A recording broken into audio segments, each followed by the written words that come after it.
Dorking nil, and obviously John only comes up when we're winning. So, first of all, welcome back, and what did you think of that? Yeah, like you say, Reece, I only come when we're winning, so it's been a while. But take any win this stage of the season, don't matter how it comes. Didn't think there was a great deal between the two teams tonight, if I'm honest. They played some neat, tidy football, had a couple of chances.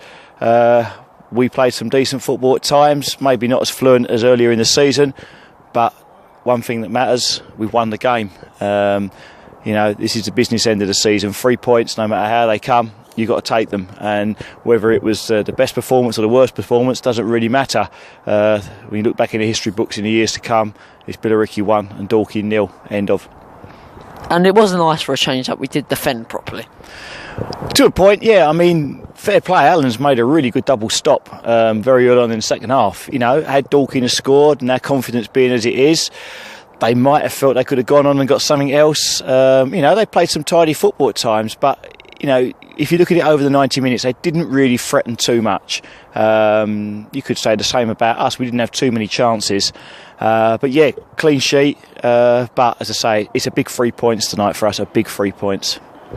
I asked Chris this question in the other interview, but do you think with this win we are now back in control of the title race with the games in hand?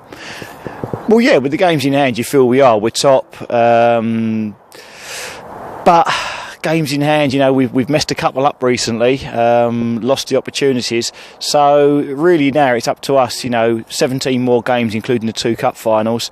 If you win the majority of those, it goes without saying you'll win a couple of cups and you will win this league. And in my mind, it's all about winning the league. I've said that all season long. We've got to get out of this division.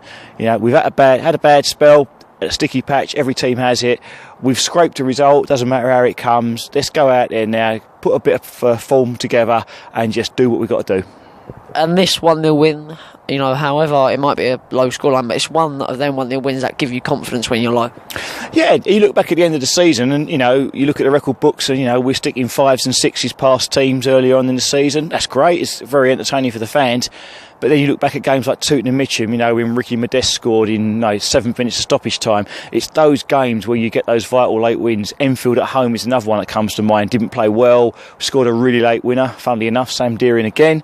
But they're the games that matter. They're the games you look back and think, yeah. And sometimes they are the difference between success and not achieving. And obviously Saturday's game will probably be called off, so on to Tuesday in the S6 Senior Cup final. Do you think we'll win that one? I think it's a hard one to call, if I'm honest. Both sides are out of form. Chelmsford are Jekyll and Hyde. When they play well, they get the results. When they don't, they look very mediocre. Let's not worry about them. If we do what we can do, Billy, Jake, Adam do their stuff, Sammy, we'll go on and win it. But I've got to say, given what I've seen throughout the whole of the season, I do think we will do it. I do think we will lift that cup. This is going to come back and haunt me now. Well, I'm going to edit it out just for that. Who's your BTFC man of the match?